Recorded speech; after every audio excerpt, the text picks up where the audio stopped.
Vermintide is the first video game that takes place during the end times, an apocalyptic event in the Warhammer universe.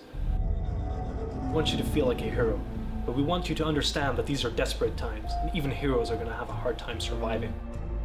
What you'll quickly learn is that this isn't a time about saving the world, it's one about just seeing if you can survive the next couple of days. We decided to create enemies that you can't really take care of yourself, so you need your friend to be there with you by your side. If you're trying to solo the levels or not cooperating with your friends, you will not survive. Every single design decision that's gone into making Vermintide has been balanced against the cooperative aspect. We want to make sure we're only rewarding cooperative play and punishing any style of play that isn't cooperative.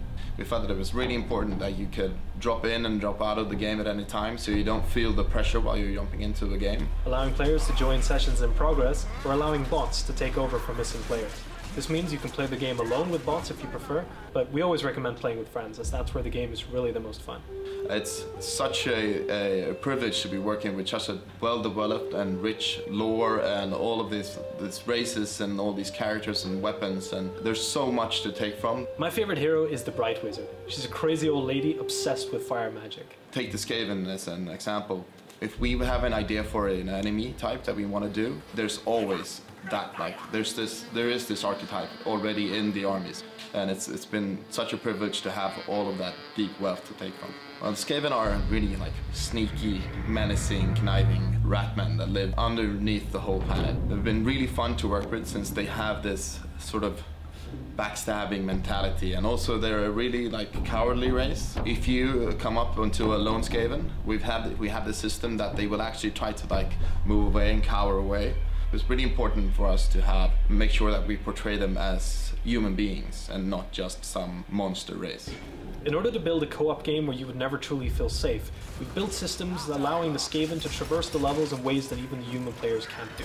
We looked into the Skaven lore and we found these pack masters that control the rat ogres. So we thought, let's take this guy, switch him around a little bit. He's really sneaky and always running around in the background. Featuring a long grabbing claw. He'll grab onto one of the players and pull them away from his companions.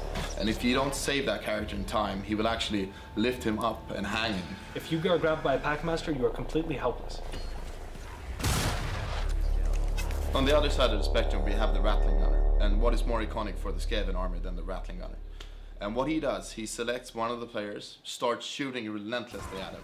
And if that player does not get in cover as soon as he can, he's done for. He doesn't care about if there's a friend or foe in between him and his target. He will just keep shooting. So you can actually use the Rattling Gunner to kill off other Skavens. What's fun about a game that's so dynamic and changes so much between the levels you play is that you'll get some really crazy situations. In Vermintide, we have an incredibly detailed hit detection system that allows us to detect where on the body you're hitting the enemies. This lets us do crazy decapitations, like taking off heads, various limbs. We can even chop off the tails, actually, of the Skaven, which is something that is really cool. Vermintide is a visceral game. When using a two-handed sword, you expect certain results. This goes for every weapon in the game. Whether you're using fire magic or a ranged weapon, we want enemies to die in the appropriate way. You can actually kill the pigs in Vermintide. In Vermintide, what you see is what you get. If you hit an enemy with an axe, you'll be chopping it apart, and hitting it with a big hammer will send a ragdoll flying away into the distance. We really want every weapon to feel appropriate, and whatever reaction you're getting out of that weapon should feel just right. I really like going in with the hammer and the axe, because the axe, it really lets you chop up the heads, and it really sticks to your opponent. At Fat Shark, we've had a long-term connection with Warhammer, and we've always wanted to make a game like this. So even if it sounds cliche, this really is a dream come true. Up there!